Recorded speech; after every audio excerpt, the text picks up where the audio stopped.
Hey everyone, thanks for joining me today for episode 610 of People Behind the Science. I'm your host, Dr. Marie McNeely, and today I am joined by our guest, Dr. Sharon Antonucci, to talk more about life and science. So listeners, I hope you enjoy learning more about the life and career of another wonderful researcher in today's episode.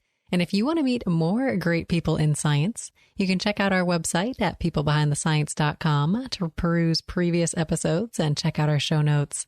But today, Sharon is going to tell us more about her life, her career, and her research. So I hope you're ready to meet another one of our fantastic people behind the science. Every day, discoveries are made that will change our understanding of the world around us. Dr. Marie McNeely is here to bring you the brilliant minds who are making these discoveries so they can share their incredible stories and take you on an amazing journey. Welcome to People Behind the Science.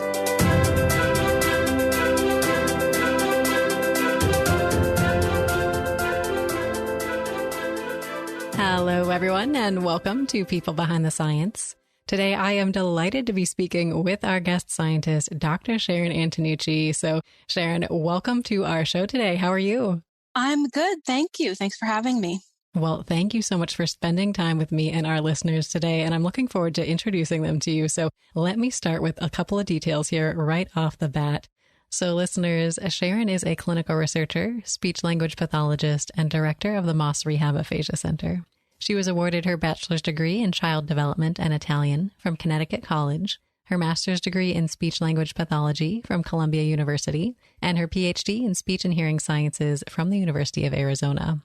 Prior to accepting her position at MossRehab, Sharon served on the faculty at Worcester State University. She has received the Tavistock Trust for Aphasia Distinguished Scholar Award for her excellence in aphasia research.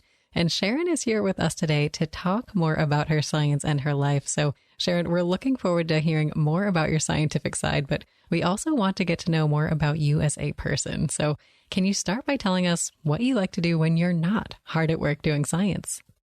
So, I am an avid reader and rereader, which people make fun of me for.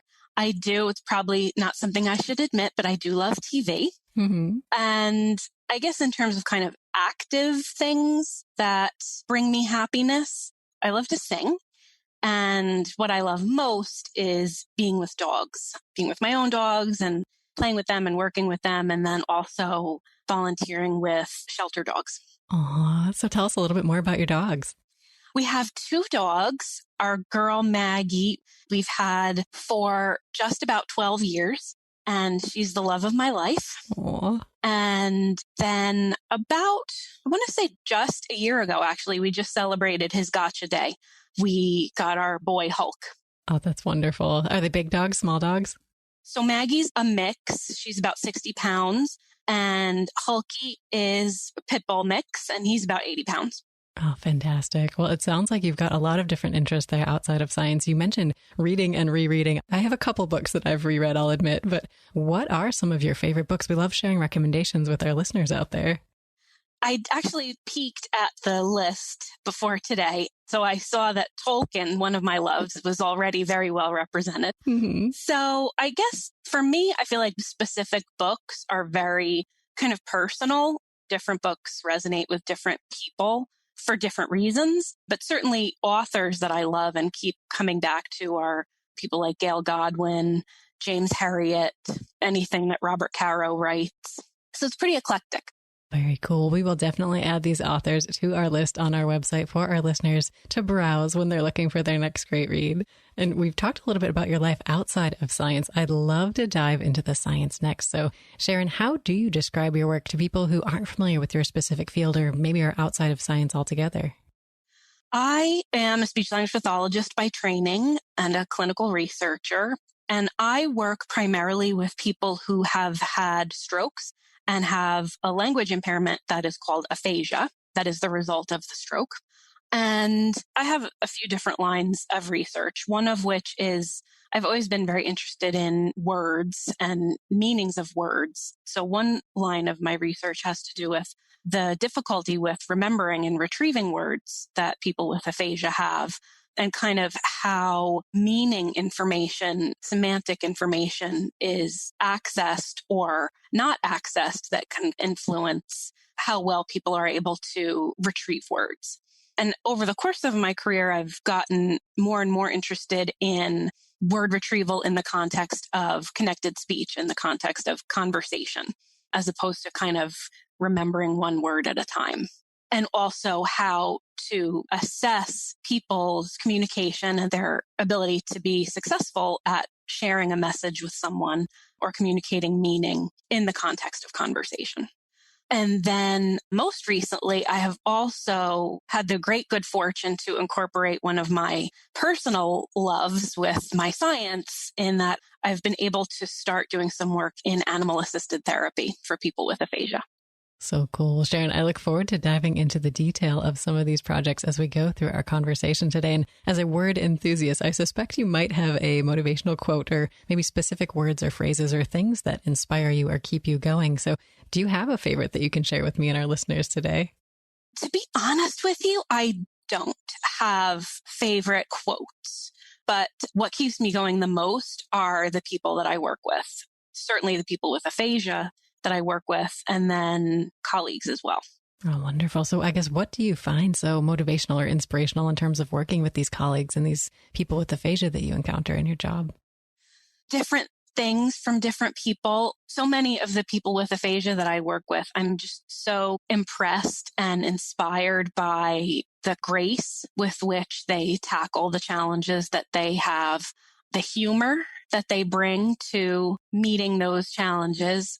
And just, there's a phrase that we do use in some of our circles, and we say people are living well with aphasia. And I'm constantly impressed by how well people are able to do that. And then in terms of colleagues, it's inspiring to see what other people are doing and all of the great and thoughtful ideas that people have and the creative ways that people are approaching their work. Absolutely. And I think as scientists, these people around you can often be sources of mentorship, inspiration, or even role models that you look up to. So when you think about maybe your own surroundings or your own career, are there particular people who really stick out in your mind as role models or mentors who've had an impact on you? Oh, definitely. I've been very lucky over the whole course of my career in terms of the mentoring that I've had. When I was a doc student, Audrey Holland was my mentor, Paige Beeson was my mentor, Elena Plant, people who really are wonderful models of doing excellent science and also being master clinicians and really being able to merge those two. When they've continued to support me over the course of my career, which I'm very grateful for. And then when I came to Moss, I was fortunate to find a whole new set of mentors and people to learn from and who are very supportive. So I've been very lucky in that way. Wonderful. And in our introduction, we mentioned kind of each of these stepping stones on the path to your career there, to your position at Moss. But I'd love to take it back even before your formal education perhaps started. What first sparked your interest in this area, or maybe in science in general? So in terms of language and being interested in communication and language impairment, I remember from the first time, which I guess was probably in junior high, early high school, kind of the first times that I had a choice in what classes I was taking. I was always very drawn to courses where people were going to be talking about language and words, whether it was literature or linguistics or studying a foreign language. I was fortunate to be able to take Italian all through high school as well as in college. And in terms of science, I know that I had this idea in my head that I wanted to do research long before I actually knew what it meant to do research. Mm-hmm. I just kind of thought, how is that not the ideal job? You get paid to learn about things that you're interested in. Oh, definitely. So when did you start to realize that, I guess, that could be a job and sort of the path to get there? Probably my sophomore year of college is when I really started thinking that that would be a path that I was very interested in. Definitely. And then how did you decide on speech language pathology to pursue for your master's degree? So again, sophomore year of college, I took a linguistics course, and during which we were given the assignment to do a presentation on something that was related to the field and related to what we'd be talking about in class, but that wasn't otherwise going to be covered in class. And I just kind of started digging around. I'm dating myself. This was in the very, very early days of the internet, if I recall correctly. Kind of just poking around and looking at things to do with language. And I had also always thought brains were very cool.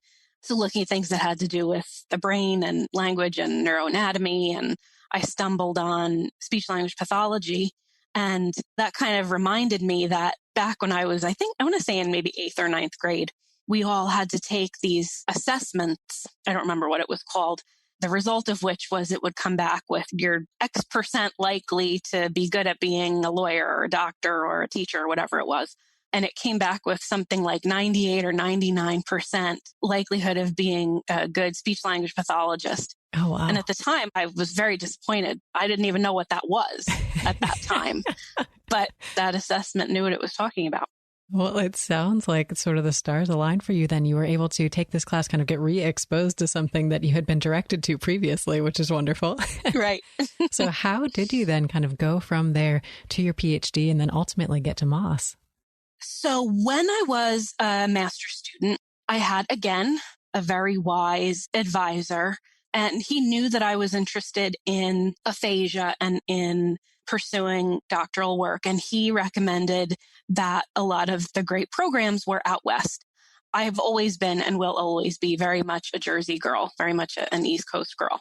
But he recommended that I go outside my geographic comfort zone and really look for the programs that were the best, which of course he was right. Mm-hmm. So I found the U of A. And again, I had the great good fortune that there were people there who were doing amazing work and that was of interest to me and who were willing to work with me. So that's how I ended up at the U of A. And then flash forward a number of years, I, from one of my mentors, actually, at the U of A, found out that Ruth Fink, who was the inaugural founding clinical director of the MossRehab Aphasia Center, was retiring and that position was available. And she just thought I would be interested. And she was, in fact, correct that I was not only interested, but that it was my dream job. So I applied and I became the new director and I'm thrilled about it. Oh, definitely. Well, I think that personal network, those connections are really helpful in kind of finding the next step in your career path. And I think that's not necessarily emphasized enough for these young scientists out there who are trying to do it themselves. So I agree. And I think going back to what you had mentioned, kind of the topic we were just talking about in terms of finding a doctoral program, I think it's really so much about the individual faculty who are there and developing those relationships. I think that's kind of the key.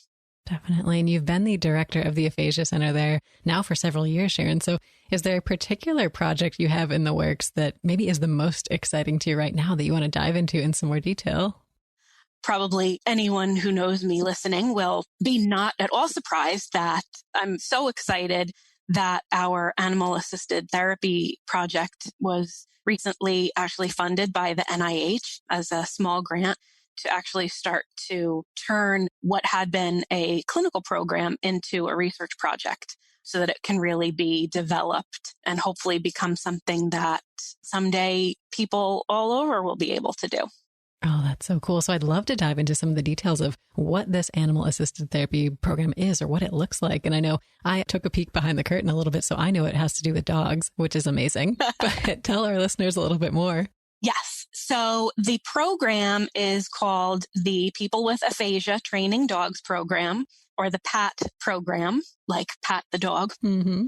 And the idea is that we are, and by we mostly I mean I, am training individuals with aphasia in how to train dogs using techniques of positive reinforcement.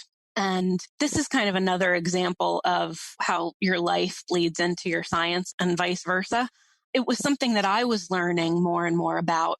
And I always had known the emotional and psychological and certainly even physical benefits of being around non-human animals.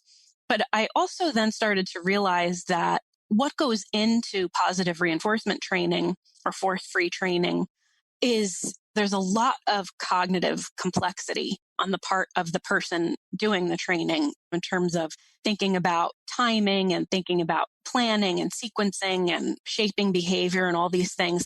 There are a lot of little decisions that go into it. And for people with aphasia, one of the definitions of aphasia is that it is a language impairment that exists in the context of preserved intellect or intelligence.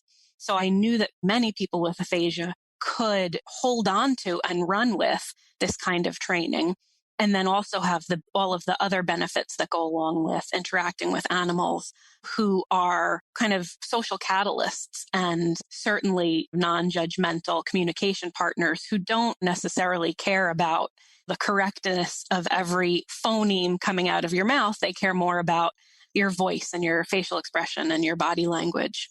So I kind of thought that this was just an ideal pairing.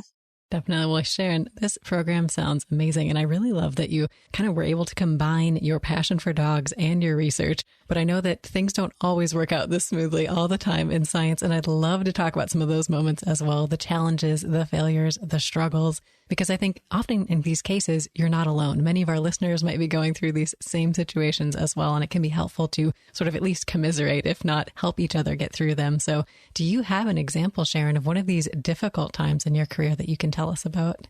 Oh gosh. I mean, I've had many moments where I felt like either I had failed or something that I was trying to do had failed. I think probably most people do. And one of my mentors made the point once that your day don't always turn out the way that you expect. But ultimately, as frustrating and as disappointing as that might be, what we're trying to do isn't prove our own hypotheses. What we're really trying to do is get at the truth of what's going on. So if we can be kind of open to, this didn't turn out the way that I thought, maybe that's not what's going on. Maybe it's this other thing that I need to focus on. And in terms of kind of career failures, I think you just can't let these things that we would sometimes call failures, you can't let them be the end of the road. And I'm not saying that I think that that's easy. And I'm not saying that it's a perspective that's easy to have, especially in the early days after you get, for example, a really bad piece of news. I've found that it's been helpful to kind of try to, in the moments where the feedback I was getting could be instructive, maybe I do need to do that better, or maybe I do need to rethink this. That's what makes science better. But then also have the confidence, which again can be difficult, to push back when you think that that thing that has happened or that news that you've gotten is not right. And either fight for what you think is right, or if that's not going to be an option, move on. Don't let opinions that you don't agree with define your work or define your career. Oh, I think that's really great advice. And I'm curious, do you have a particular example of either one of these cases, maybe where the data really didn't turn out like you expected, or one of these instances where you maybe got feedback that kind of rubbed you the wrong way and that you didn't think was fair? Sure. I have definitely got examples of both of those. So there's one paper, for example, that we worked for years on this paper and submitted it and got feedback and submitted it and got feedback.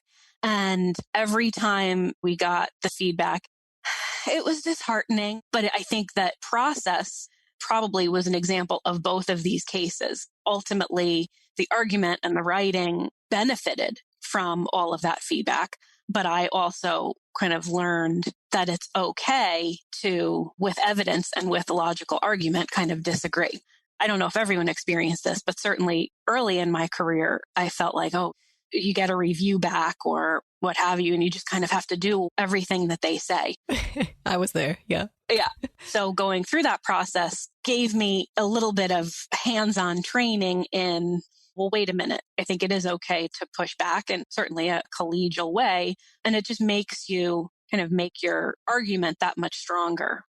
One piece of advice I've gotten myself and I've heard other people give is don't leave your work or your writing kind of open to letting someone else interpret what you mean. Make your argument, make yourself clear, because you might not like the way that they interpret it if you don't explain yourself properly. Sure. I think you brought up some really good points. And I really like this point that you made, that the peer review process, right? These are ultimately your peers. So they may know more or less than you on these particular topics, but you're all coming at it with a lot of expertise. And I think it's okay to have those disagreements or to not necessarily agree with the points that these reviewers are making or the requests that they're making to change your articles. So I think that's something that's definitely a difficult lesson to learn for scientists early on, but I'm really glad you brought it up here. And we don't just want to talk about the challenges and the difficult times, Sharon. I'd love to talk about your successes as well. So we mentioned this big success with the NIH grant coming through for the animal assisted therapy program. Are there any other successes that you'd like to share with us today? I don't think there's anything that tops that for me. I think that's, as I said, I've been very fortunate in a number of ways. But in terms of success, if you want to call it that, this has probably been my favorite thing that's happened so far in my career.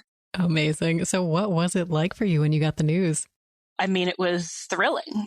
The first thing I did was, you hear things and you get, well, okay, they're asking for this, they're asking for that. What does this mean? What does that mean? But then you finally get that notice of award. So when I got that, the first thing I did was I emailed our admin and I said, so does this mean that it's okay for me to talk about this now publicly? Wow. And he said that it was. So this is the age, right? I went straight to Facebook and I announced it. Oh, that is wonderful. And I know for listeners out there, they're probably familiar with the grant process. This NIH grant is not something you just get without a lot of work in advance. And I understand you had a number of kind of smaller grants, and this program had been in development for quite some time. So what was the lead up to it? This idea was a long time ruminating for me and in my head. And again, I sound a little bit like a broken record. I was very fortunate to have a mentor who was open to this kind of idea, who said, well, maybe it doesn't have to be about a traditional aphasia therapy structure. Maybe it's okay to expand our horizons a little bit. So I started thinking through the project and thinking through what might be the goals of a treatment like this. And right around the time that this was all kind of solidifying in my mind was when I started working at Moss, and they have an internal grant that's called an innovative program grant. So I applied for an innovative program grant, which I'm very grateful was funded. So we were able to run the project as an activity of the Aphasia Center activities. And you learn a lot about a project, and especially about a treatment project, in doing the project. You see what works and what doesn't work and what you need to tweak. So I had the opportunity to do that, which then definitely substantively informed the writing of the grant. Oh, very cool. And were you able to involve your own dogs in the process? Did they participate in any capacity? I did make some kind of videos demonstrating different skills. And so I made the videos with my dog, Maggie. But one of the things about doing animal-assisted therapy and about kind of using principles of positive reinforcement is part of your job is to be an advocate for the animal that you're working with.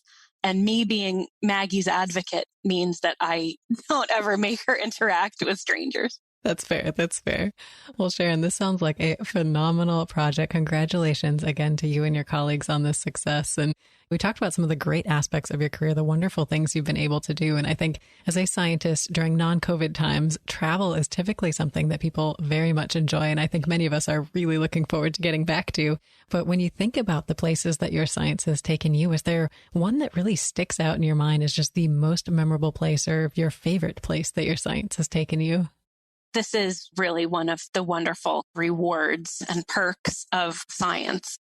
I think my favorite place I've been, bar none, that I have been to for science and also non-scientific reasons is Italy, all over Italy. I had the opportunity to go to Athens, which was amazing. And actually, I've also been to places that I almost certainly would not otherwise have gone to here in the States that have been outstanding. Places in Wyoming, for example, or little islands down in Georgia. But I think probably what makes conference travel for me the most memorable is the people that you get to meet. And sometimes there have been conferences where I've had the opportunity to meet someone who then became a career-long collaborator and or friend. And that's pretty cool. Definitely. And you mentioned some really cool places. Italy specifically, I'm fascinated by. I've not been there myself. You mentioned that you took Italian during both high school and college. Are you still fluent? One doesn't like to set expectations too high, but I think I would call myself proficient. Mm-hmm. I can understand everything. And I think the thing that holds me back the most is fear of making a mistake. The last time that I went to Italy with my husband, he was speaking more Italian than I do. And I speak Italian and he doesn't. But he was willing to just throw things out there. Whereas I would spend minutes, like full minutes. Is this sentence right? Should I conjugate the verb this way or that way? So I think I need to get over myself a little bit and give myself more opportunities.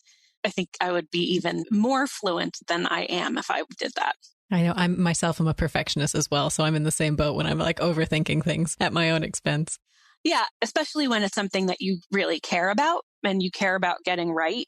Whereas anything to do with sport, I know I'm going to be terrible at it. So I kind of don't belabor it because what's the point? Just go for it.